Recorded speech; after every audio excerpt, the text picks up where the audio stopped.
Yeah, which is perfectly fine. Yeah, casual is good. Casual, yeah. We're all good with casual. Oh yeah, on Facebook. Oh, it says that it's now live on Facebook. Says live. Yes. We're getting there.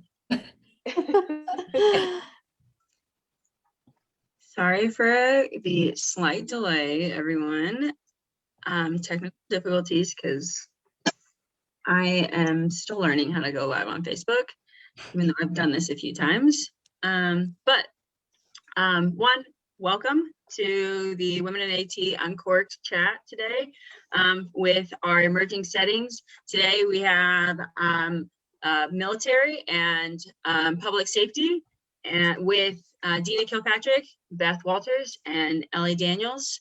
My name is Megan Smith, and I will be kind of asking the questions, and it's real kind of casual. We're going to get to know everyone a little bit and how we got into these settings, and some common questions that people may have, and what the life is as an athletic trainer in the military and the public safety sector. So first, we'll start with you, Dina. Just kind of give us a little bit of background of your background, and what's something that's not easily kind of found on your resume that you like, you're like, yes, that. Oh man, I don't know if there's anything really that I can say on that one, but at least background. After coming out of grad school, I got my master's degree at West Virginia University. I came back to Texas. I went to West Virginia, saw what real winter was like, and decided it's not for me. I've been down here where winter is like, I don't know, 2 days that are 30 degrees or so, and that's it. But so initially I was in secondary school, working there.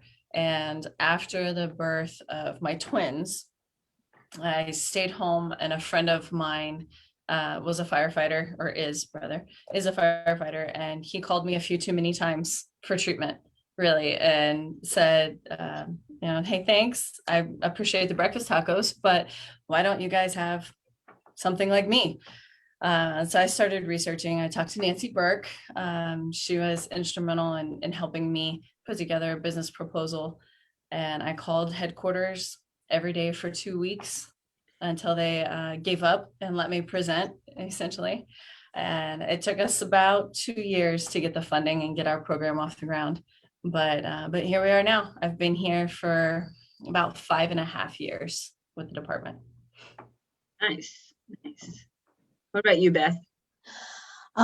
So similar-ish kind of story, like, so my background, undergrad at Toledo, did my master's. I went on to get my doctorate because initially I thought I'd be teaching, and I did. I teach for a little bit at a school, Baldwin Wallace, in a suburb of Cleveland. And life happens. I had child number 2 on the way. And we kind of did the grind, as if you will. And we were just like, we want to put down some roots. My husband was provided an amazing opportunity, which brought us to Indianapolis. But the way that the care or the program and clinic kind of here started was a firefighter asked another athletic trainer, like, hey, can we work together?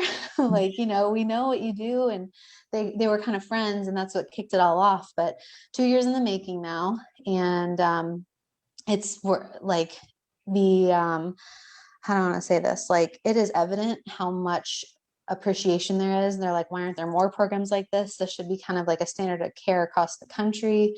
It's a very appreciative and fun and dynamic population.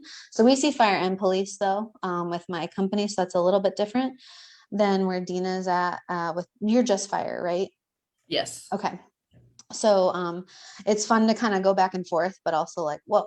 But at the same time, it was just kind of an idea, a conversation that started one day, and the owners who have owned the company from the beginning have family in public safety too. So they realized like this is a very underserved population, and if they're going to put their lives out there for us, that's the least we can do is just like take care of them. And so we've just kind of grown from there. But my route is very non-traditional, from going from being in higher ed to this.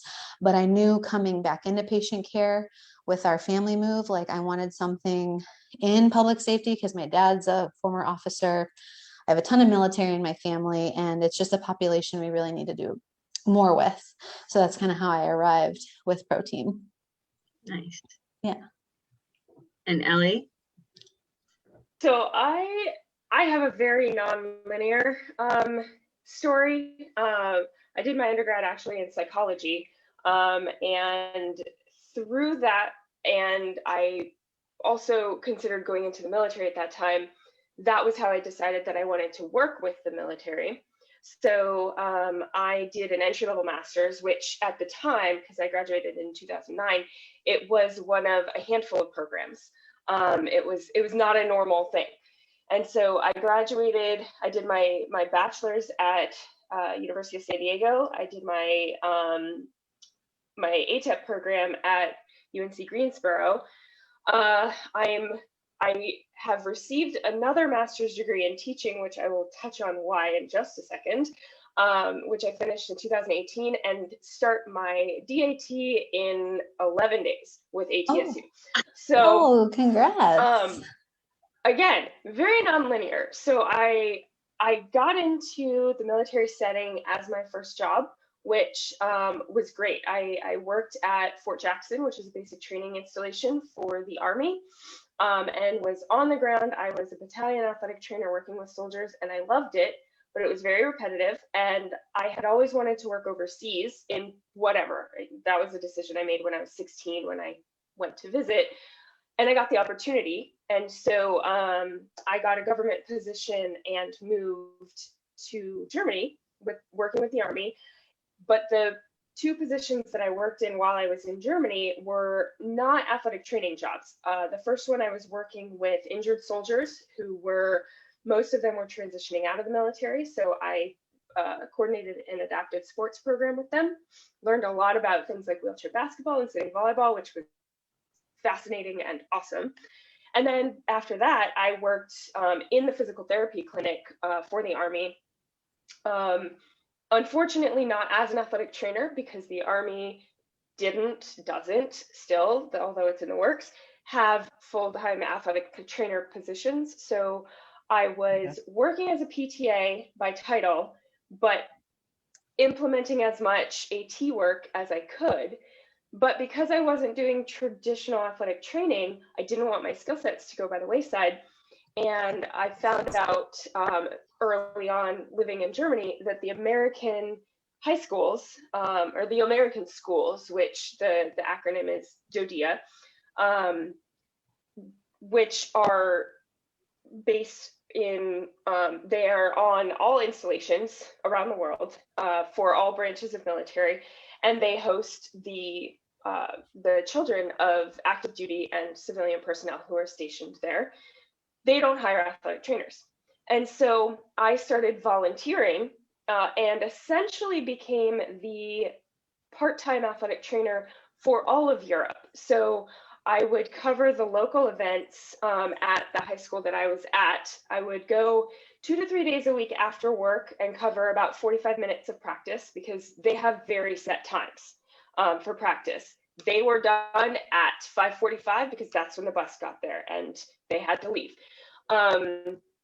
So I would cover practices, and then I covered all home games for all sports, both sides. And then I would cover the championships, which all of Europe has, I think it's 18 different schools. They would all come together to one location and they would compete. And I would cover all of the schools for every championship sporting event that they had.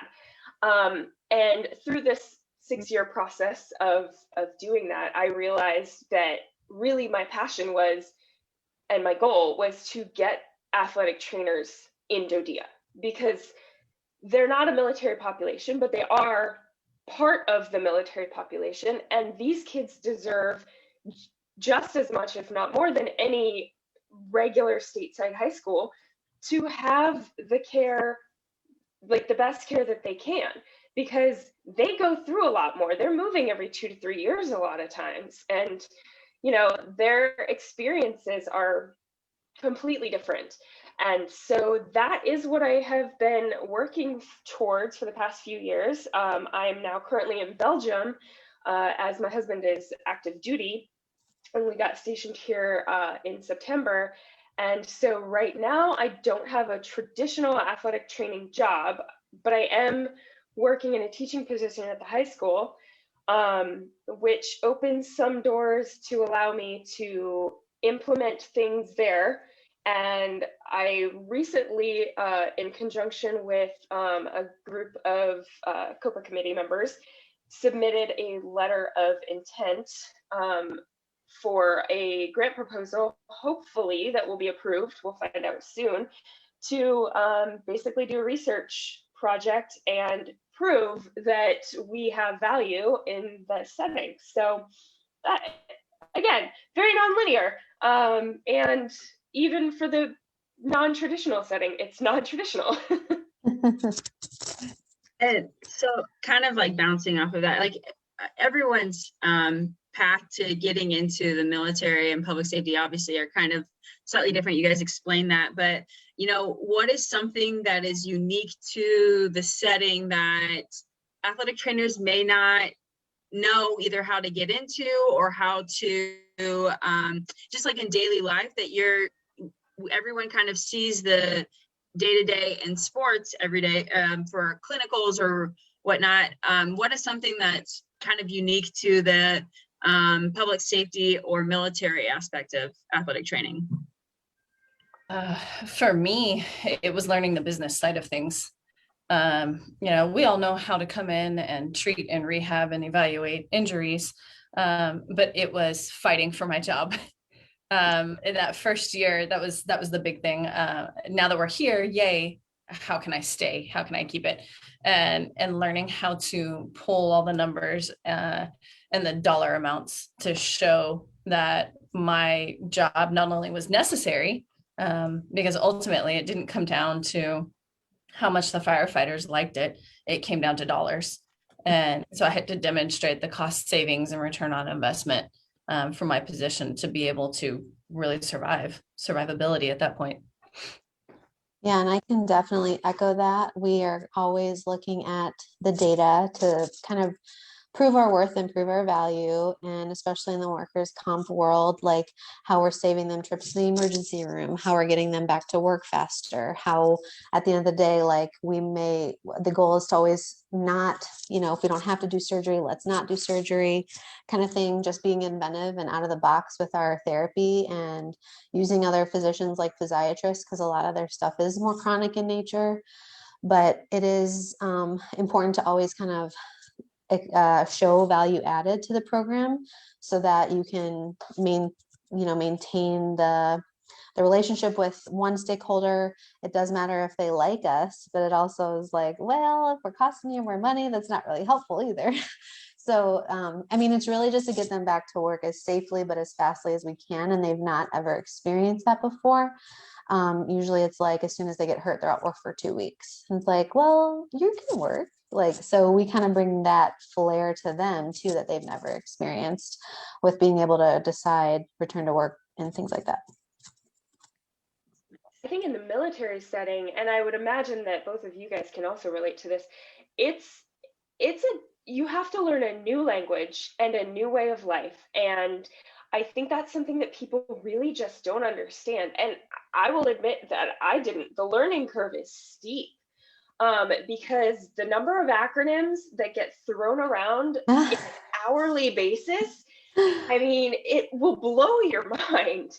And even when you've been in the system for a long period of time and you've been around people, if you start to work with a new unit or a new group of people comes in, every job that I've had, there's a 6 to 8 month adjustment period, because everyone runs things a little bit differently.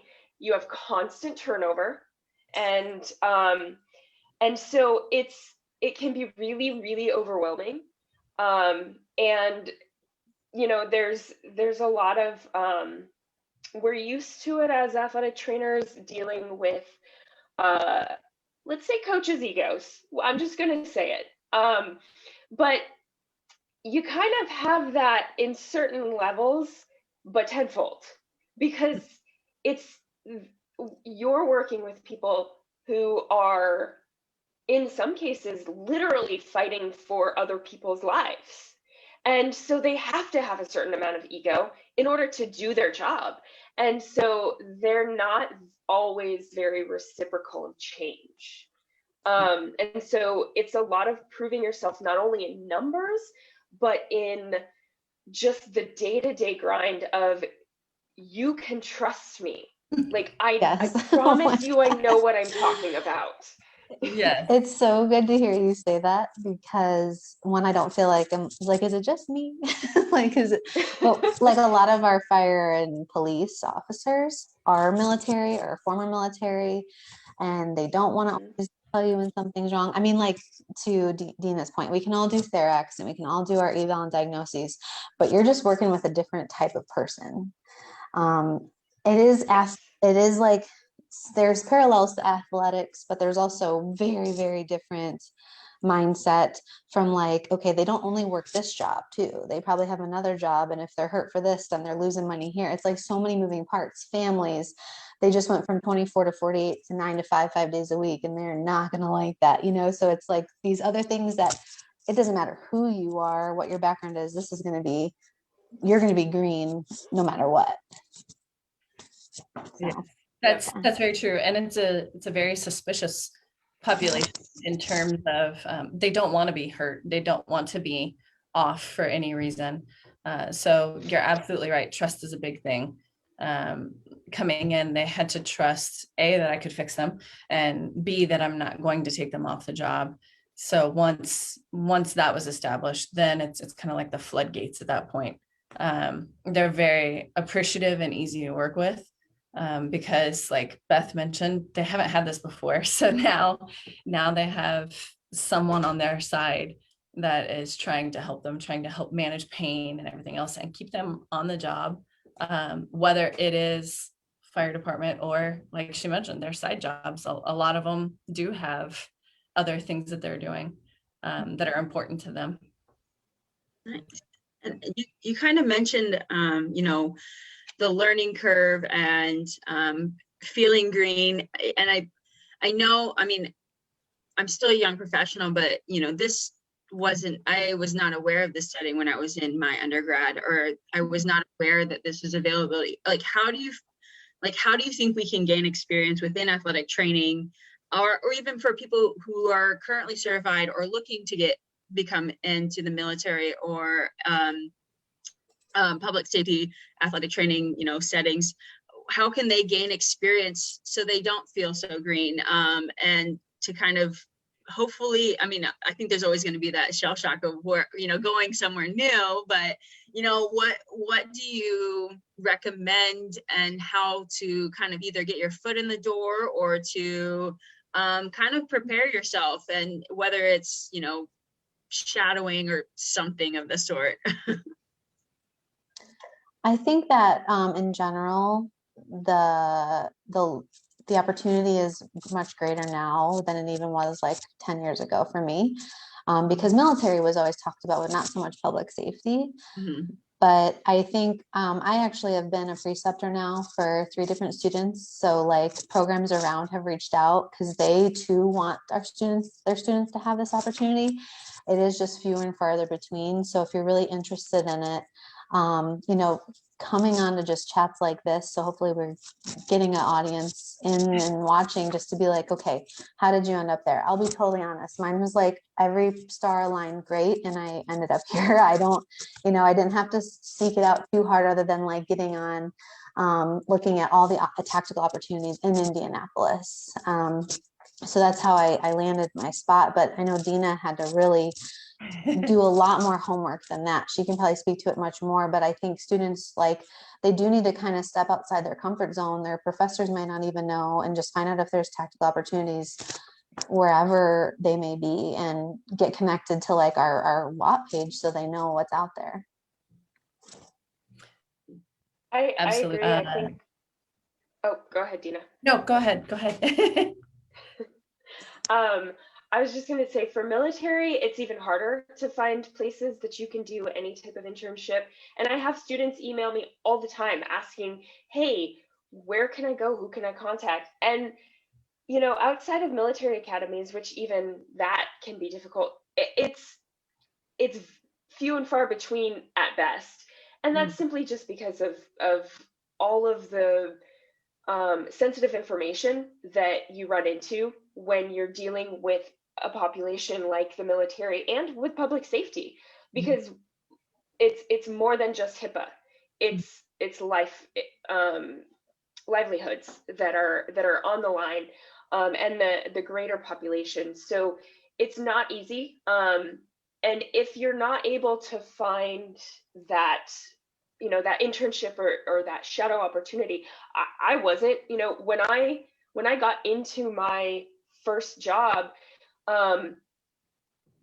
it was only 11 and a half years ago, but the field has grown so tremendously, that it's hard for young professionals now to understand that the closest thing that my program could do for me to give me the military experience was to put me with wrestling, because they're hard-headed and the coach at the time was former military. I mean, literally, because there just was no opportunity. I was able to do a 2-week summer kind of internship thing with one of the Merchant Marine Academy up in New York, and that was just simply because of a connection from my ACI. So what I learned in the process, though, was just how to have really thick skin, because even if you don't have the actual experience of working with the military, you have to, whether you're a male or a female, you have to have thick skin. But especially as a woman, you're going into a predominantly male area, and you have so many other factors that you know, it's still a rising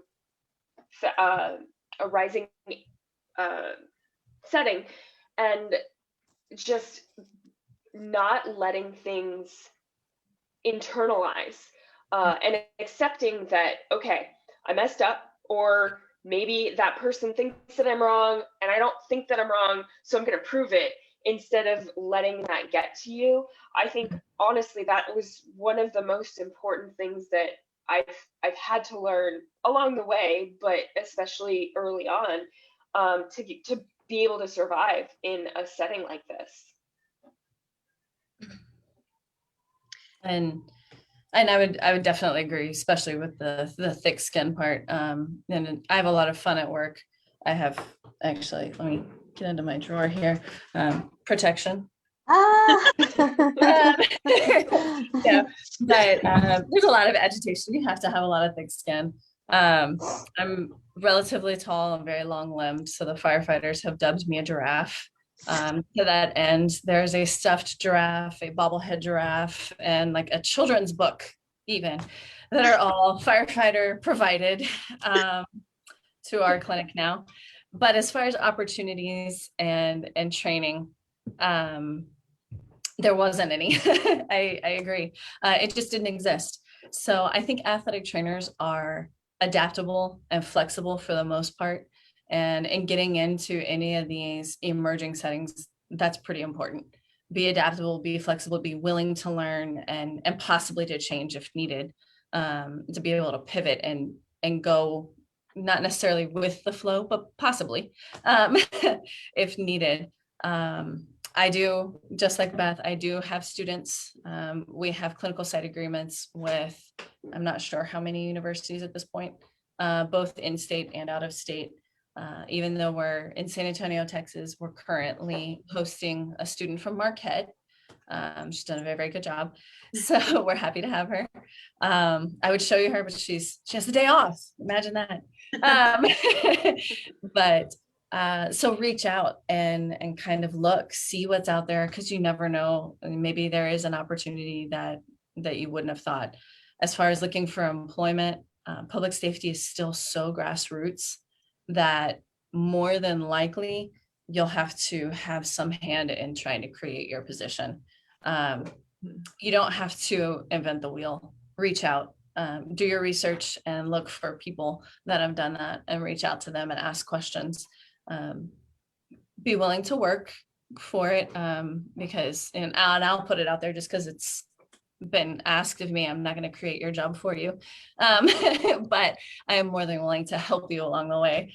So reach out and make connections, network, and build relationships with people that can help you along the way. And I do know that the Public Safety Committee is getting more officiated and more formal, like the actual like committee within the NATA, I believe. Like there's, yeah, with COPA, yeah, because like I was just on their call about a year ago where they like have dues now, but they're like $15, and like there's people on that board that have done what Dina has done to create a program that are a wealth of knowledge to kind of guide you in that process, but sometimes like it doesn't exist and you have to make it exist. Well, there's both. So there's the NATA COPA, the Council on Practice Advancement. We have a public safety committee, but additionally, there's PSATS, the Public Safety Athletic Trainer Society. That's the one I'm thinking of. Yeah. And both are completely beneficial. And I think on both sides, we are working to try to update and add resources for other athletic trainers to try to get the word out and help and make this spread. And kind of on a similar line, the Armed Forces COPA committee is currently working with DHA, which is the Defense Health Organism Association, that is in the process of taking over all healthcare for all branches of the military, with the exception of the Coast Guard. And so it's going to be much more standardized across the board. And they are actively at the table with them about getting athletic trainers to be credentialed healthcare providers, which to that, any athletic tradition that the military has had at certain levels has not been a credentialed provider. And that means that we don't get any credit for the work that we do. And so we are now about this close to having it happen. And hopefully, even within the next month or two, hopefully, I'm not on the COPA committee, so I could be wrong on that timeline, but hopefully soon there will be an official announcement. But that is definitely in the works on the administrative / legislative, in some ways, side. And then we have AFATS, which is the Armed Forces Athletic Trainers Society, which is more of it's a social society in a way, where we're working to basically unite and connect athletic trainers, and we're growing both in population and in what we are able to offer our members. And so we have $10 dues. We're not fancy either as far as that goes, but it's a chance to connect with people. If you're a student, we do allow students up until the time that they graduate, and then if you are actively working in the field, and there are also a lot of contracted positions. So most people previously would defer you immediately to go to USA Jobs if you're looking for a job, which is still a place to go. But the NATA Career Center is now starting to have a lot more military positions. And frankly, just a general Google search will give a lot more than it used to, because there are a lot of contracting positions that are coming out. So, things like Indeed and Monster are now actually having athletic trainer positions on them, because there are literally hundreds of positions that are coming up, being created, being opened now and going forward in the near future. And it kind of like the piggyback off that, I've heard before from members and from just like general inquiry of others, like people have asked, do you have to be serving in the armed forces to be an athletic trainer for the armed forces? No, you do not. In fact, most people are not, because first, if you're active duty, there's no MOS, which is military occupation specialty, for athletic training. So the closest that you would get would be either a medic or a PT, maybe a PA with a specialty. But still, your job is specified to that. So if you are actively serving in the military, you're actually able to do less. Now, the caveat to that is if you are a reservist or you are National Guard. That's different because they are not constantly on, in a unit. They are only in a unit for certain amounts of time. But that is not a requirement. The benefit to it really only is that you have an easier adjustment to working at a military installation or with a military unit because you understand the culture and you understand the language. But no, I have never been in the military. I happened to meet my husband who's active duty because I was working on a military installation. But most of the athletic trainers that I know have never had any military experience. And likewise, it's the same with public safety. Any of these agencies are not going to spend thousands of dollars to train you to be a firefighter or a police officer, and then switch you up and put you as their athletic trainer. That's really the best way to explain it, because as a cadet, it costs thousands of dollars per recruit, per cadet. Words are hard. Per cadet. So that once you graduate, they're going to want you to be uniform personnel and not the athletic trainer. That's the best way to explain it. And so you mentioned the training and we are all very familiar of like the day-to-day process of our traditional settings of within sports. What does your guys' day-to-day settings look like? Is it a 9 to 5? Is it a weekend? Is it 48 on, 48 off? Like, I work in the traditional setting. I don't know. I don't know. What does it look like? We were just talking about that before we went live. So that was full transparency, a big attractor for me because it is Monday through Friday. It is 8 to 5 with an hour lunch and nothing on the weekends. I get every federal holiday off. My firefighters make fun of me because they call me an admin. Like I have an admin schedule because they just don't have those hours. But it is like we don't have off seasons though either. Actually, our on season is pretty much winter when there's more. They get injured more on duty from falls, slipping on ice, like what have you. And then when the weather gets really nice again, they just have more runs so that they're more likely to get hurt. So there are kind of an ebb and flow to our volume, but my schedule is very predictable.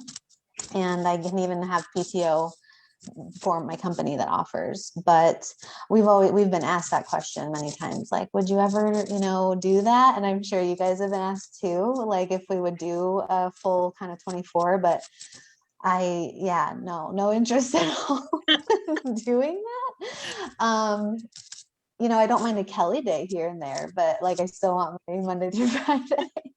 But yeah, it's a pretty predictable schedule that I very much appreciate as a mom too. And I'm the same. I'm Monday through Friday.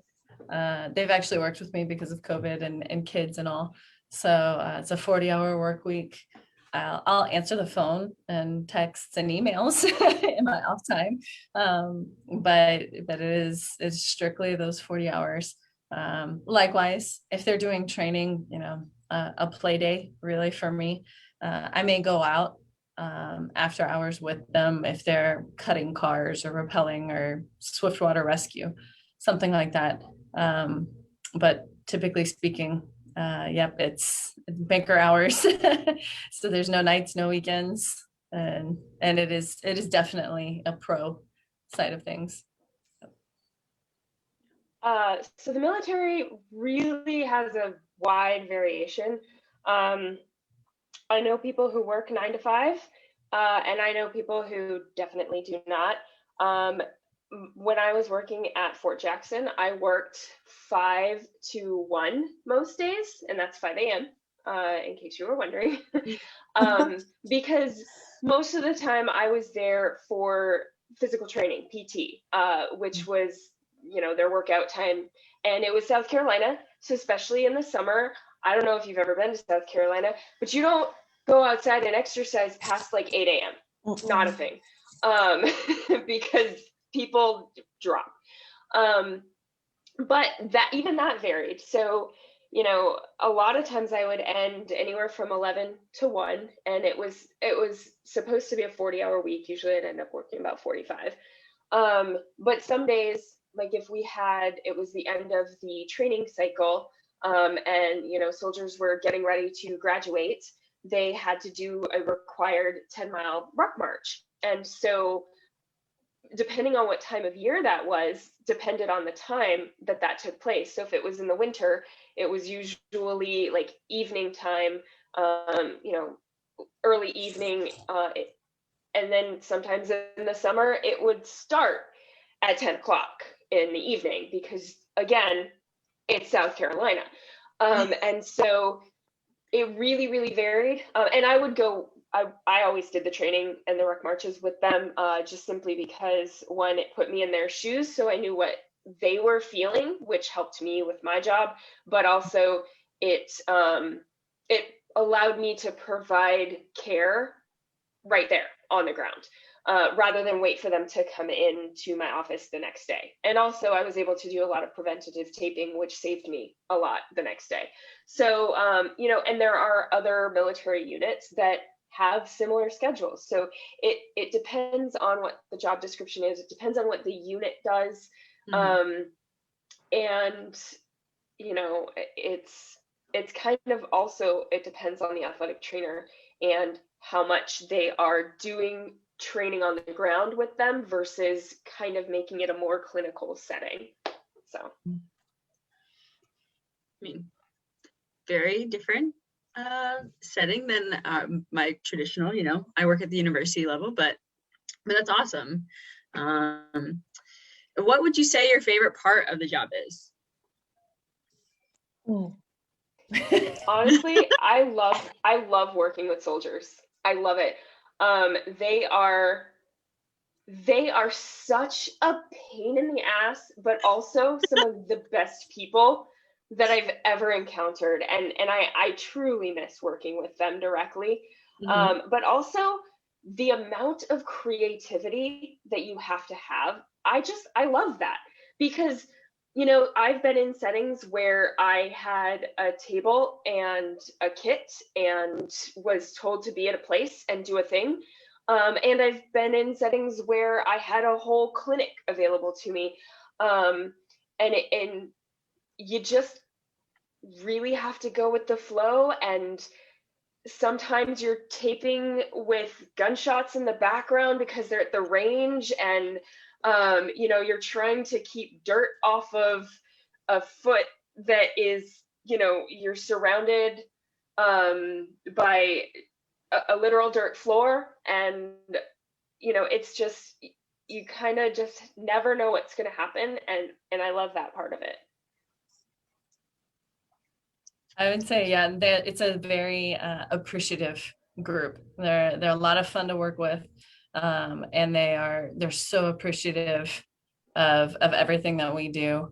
They come in because they want to, not because a coach made them, and they come in because they need to. Really.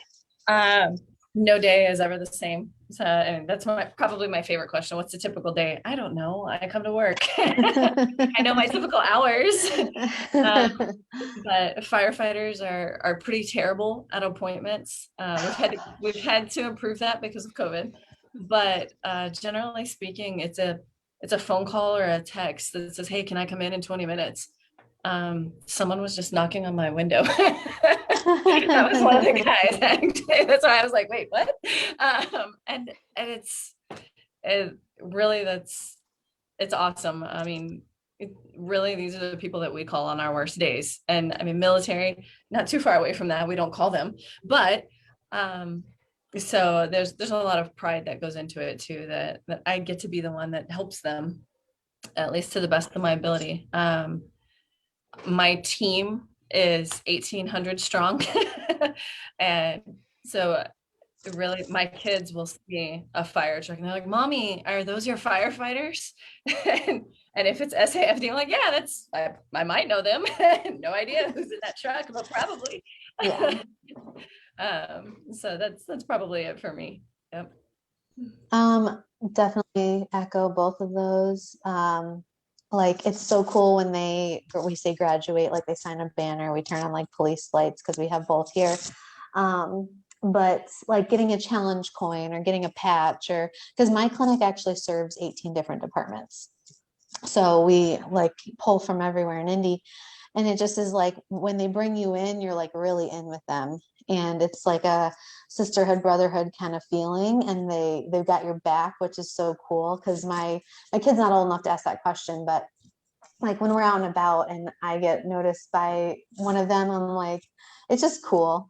And having that direct connection to public safety in my family, like I just feel like this is me giving back. But ultimately for me, living in a community who I also like serve their public safety, I feel like there's a indirect benefit to know like my officers and firefighters are better and healthier because we're there, which helps our community too, you know? So that's really cool, like indirect but big impact that I get to like, I know it's happening. I don't really like parade it around, but you feel it. It's cool. I think that, like, I mean, and that's really kind of cool because, I mean, I feel like I'm in my own little bubble over here in the university setting sometimes, you know, like there's a community outside of this, like it's really kind of cool that like you guys also kind of have that, but it's quite literally the community. And that's it's really a really cool thing to kind of have. I guess then kind of like, if you have someone, what's your advice for any kind of athletic trainer? I mean, right now we have people think after 2020 and moving into 2021, people are, you know, soul searching and they're maybe trying to change settings, or they are, you know, looking for new jobs because of the pandemic. What is the advice that you give these athletic trainers who are interested in the public safety and military emerging settings? Like my first thought is just like, do it. I obviously am super biased, but I wouldn't go back to the schedule I used to have as a collegiate athletic trainer. You couldn't pay me to do it. You couldn't pay me enough to do it from a schedule standpoint, and being a mom as well. But like, it's just like you still get to see them from their initial injury. You still get to evaluate them and treat them, and you still get to see them go back to shift. It's no different from I was on the field, I saw them got hurt, I got them to doc, they had surgery, you're doing all of that. There's no difference. You might not be at the firehouse, like we're not embedded in a firehouse where like Dina is, but we still go out there and we still, oh, you're different, you're not there either. For some reason I thought you were in the firehouse. I'm like, whoa, you are a strong-willed person.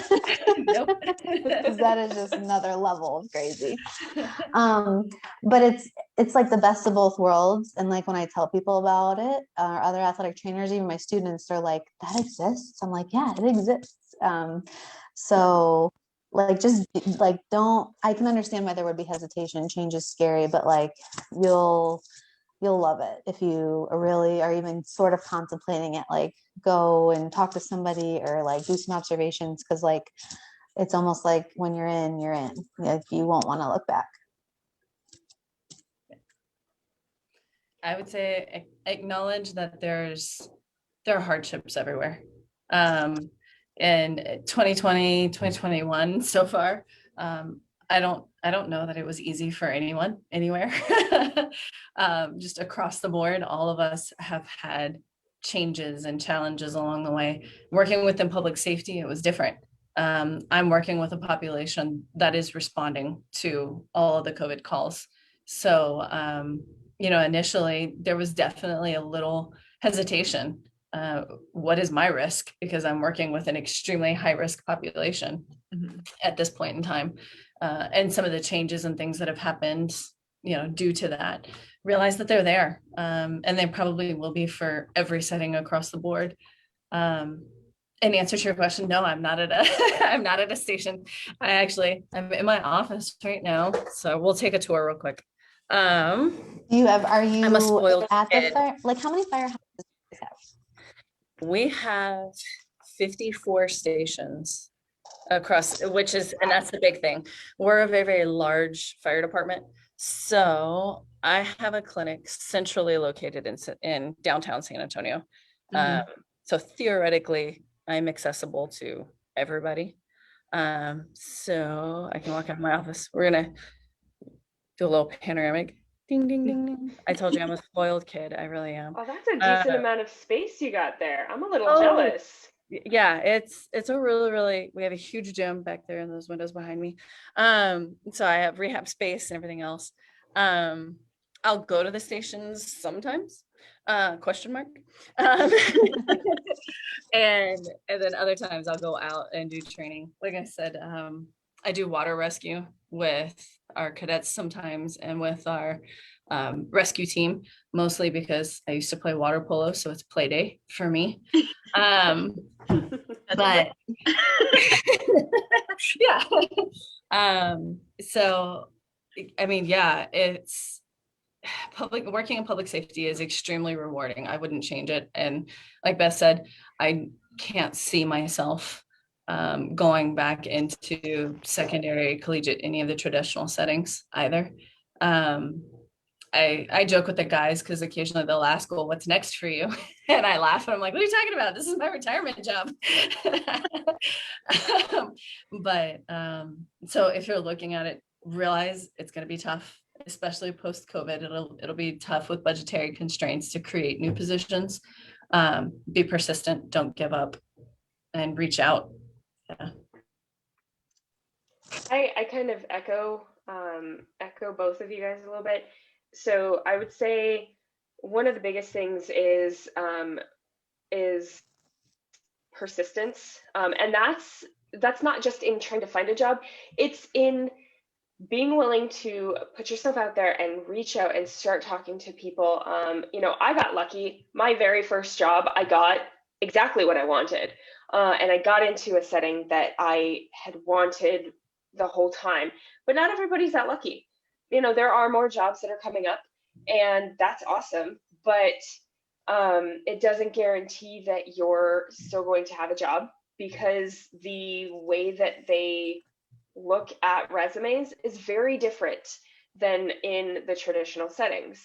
And so, if that's a field that you really want to be in, then look at, what are some additional certifications that you might want to get. And a lot of people will get CSCS, or they'll get cupping, or whatever. There's 18 billion of them at this point that you can get, and all of them can be beneficial. Some jobs will outright say you need to be able to do the X, Y, and Z. Not all of them do. It really, really is dependent.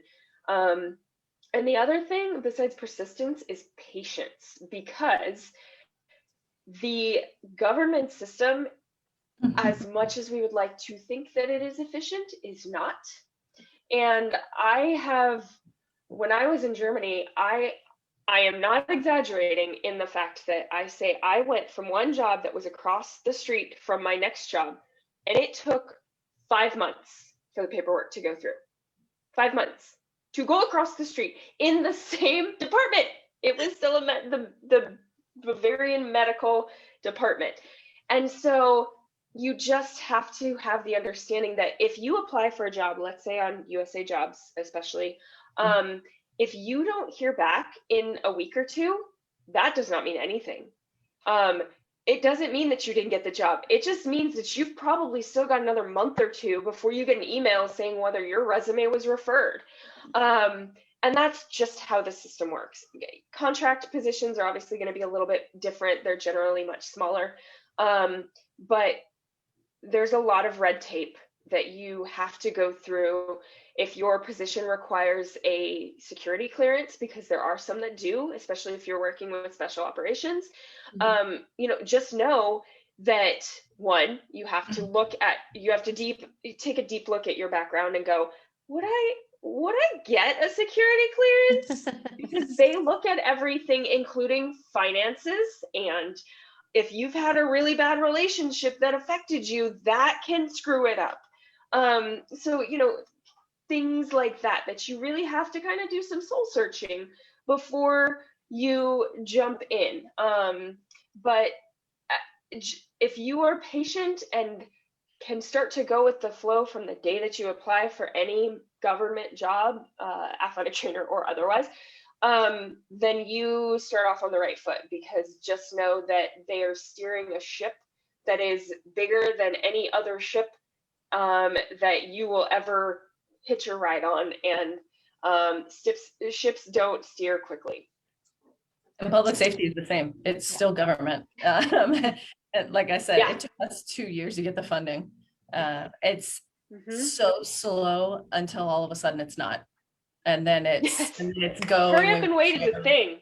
Yes. Yeah. When we got the funding, my chief called and said, "Hey, we got the funding." And I was like, "Oh, that's great. We're in the middle of football season in Texas, and football is like everything." And they said, "Okay." And I said, well, when do we start? And he said, "How about next week?" And I was like, I'm gonna burn a lot of bridges if I do that. I can't do that. And he was like, "Okay, well, I checked the schedule and you guys have like 3 weeks left. You're not making playoffs." I was like, "Oh, well, that's nice of you. Can we wait those 3 weeks?" So yeah, I definitely be persistent, be patient, know that it's gonna take some time. Yes. Yep. So I guess kind of rounding out some of this, is there anything that we may have not covered about your setting that you want women athlete training members to know, that to help better prepare them, anything? I guess do we not cover anything? We've covered a lot, but I really, Dina said something that made me think too, so we're so embedded leading up to completing our programs in sport. And that's what helps us make really good rehab. But I think what's fun that I haven't gotten a chance to talk about yet is we do get invited to flashovers and extrication and high ropes. And we get to do these things. So we almost get to become a firefighter, but not. Obviously. So they put you in a shipment container, and they just burn and burn and burn. So you can kind of feel that heat, and you can see how the oxygen, if you're in a burning building, how it affects. Yeah, literally is they call it a flashover, because when they open the can and let the oxygen in, the fire literally just goes right over your head. Okay. And they monitor your PSI and your SCB tank, and they want to see how well you can control your breathing in there, and if you get panic or not. So it's same thing all the recruits go through. So we get to do a lot of recruit training so that our rehab can be better too. Cause it's more than just, "Oh, let me push your arm down." It's you have to hold a piece of equipment that's 60 pounds upside down because of the car flipped, and just different. So you get to really get creative with your rehab, but that helps you really appreciate what they're doing, or what it means when your officer is on a foot pursuit and had a resistor and all those things. And doing it helps you be a better clinician. Absolutely. We came out of a live burn, and one of the firefighters asked, "Hey, are you ready to sign on the dotted line?" I was like, "Oh, respectfully, I'll keep my job. I'll let you do yours." Yeah. Nice. One other thing that I would say, and I completely realize that I may get backlash from saying this, but you're working with a population whose life literally depends on their fitness. And I will say that if you don't have to be the fittest person, you don't have to be running a Tough Mudder every other weekend, but if you're not at all fit, you will be judged. You will be less likely to be trusted. And I say that because I've seen it. And it's not right. I'm not saying that it's right, but it is something to be aware of, that because these guys put their lives on the line, and it is a job requirement, especially in the military. They are tested on their physical fitness, but it's a job requirement, obviously, for public safety too, that they have to be able to do X, Y, and Z. And, you know, it's, again, it is not right, but it is a fact that I have had soldiers who would come to me over a different athletic trainer because they didn't trust that that athletic trainer could tell them how to do an exercise properly, because physically they couldn't show that they did. Mhm. So Well, that take it pairs, as you will, but that pairs with yes, being a woman in a male dominated field as well. Yeah. I mean, absolutely. It is very unfortunate, but it is there. Yeah, and then add on top of it, you're meeting them for the first time and you're walking around with like a 7-month pregnant belly and they're like, what's this girl gonna do for me? You know, it's like, I Right. got you, don't worry. We'll figure this out. Yes. But like I can count on, let me try to think. I can literally, I've worked here 14 months, 15 months now. I can count on one hand the number of women I've treated, you know, so it is, you got to build their trust, and they're going to judge you when they walk in the door. And like, they're very skeptical to begin with. Why do you want to help me?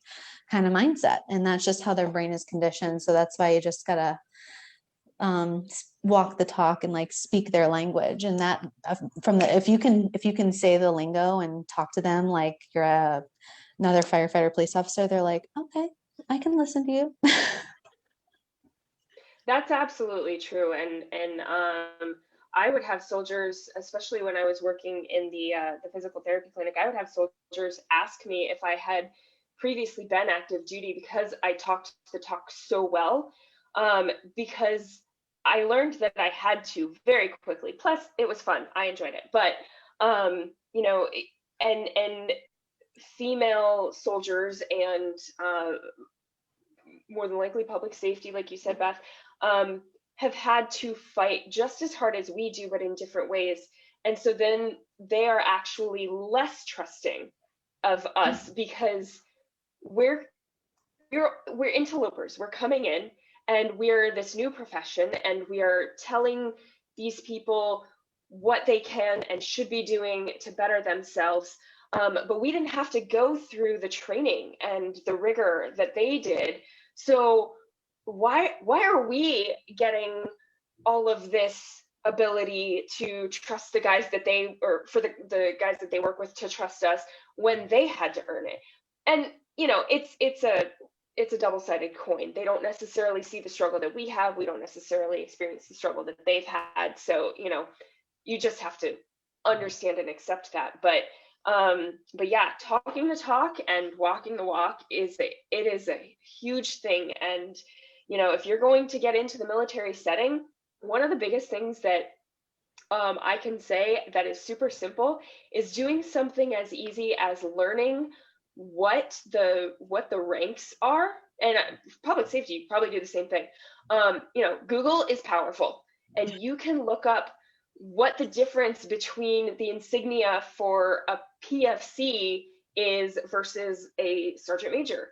And you know, and have a basic, it doesn't need to be in depth, but a basic understanding of the rank structure, because that is how they function, is by rank.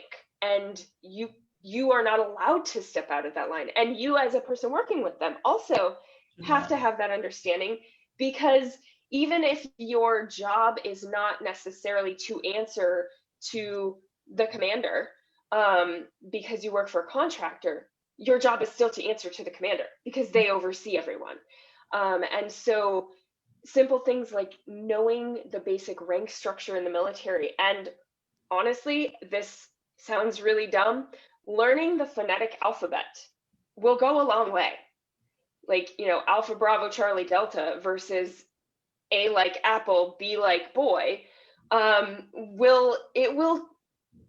it will cue something in a military member's brain that's like, oh, okay, you know that. All right, we're okay. You know, it's simple things. Nice. I mean, just learned a lot, just even in that little, that just one question itself. So I'm sure everyone else is learning. So I guess if our members want to reach out and contact you, what resources besides the NATA website do you recommend them reach out to? And if you're comfortable, like what form of contact would be best for them to reach out to you to answer some more questions that they may have when they're trying to go through this process? Okay. Yeah, go ahead, Dina. There's, for public safety, there's NATA COPA, as well as the Public Safety Athletic Trainers Society. So there's kind of both there, with multiple different resources and people that you can reach out to, and that way you don't have to just talk to me. You can talk to someone else's perspective as well. But if you have questions for me, there's Facebook, which I'm part of the group. You can find me there, or via email at Dina, DEENA .Kilpatrick, KILPATRICK, sanantonio.gov. I'm on the Women in Athletic Training Facebook groups. You can message me that way, or through my work email. It's bwalters@proteamtactical.com. And then for me, you can go to afats.org for the Armed Forces Athletic Trainers Society and take a look to see if it's, a category that you could potentially become a member. Like I said, it's $10 dues. It's generally not going to break anybody's bank. And that has a lot of information, and it also has my email on there, but my email is Elizabeth, ELIZABETH .Daniels, DANIELS .0704@gmail.com. So there's that way to get a hold of me. There's also a membership email on AFATS that you can get a hold of me. I'm president-elect on there, so I oversee that account as well. But again, that AFATS website will allow you to kind of get a little bit of information. And there's also the Armed Forces COPA committee, which have to be invited to be a part of, but know that they are working for the profession in that setting. Nice. I think you guys provided so much information. You've opened my eyes. Again, I'm very much the traditional setting, and my scope is very limited and like some of the emergent settings. So thank you so much for taking the time to talk to me and educate me, as well as all of the women in athletic training members who are going to watch this, whether live now or like later today, because everyone's at work kind of thing.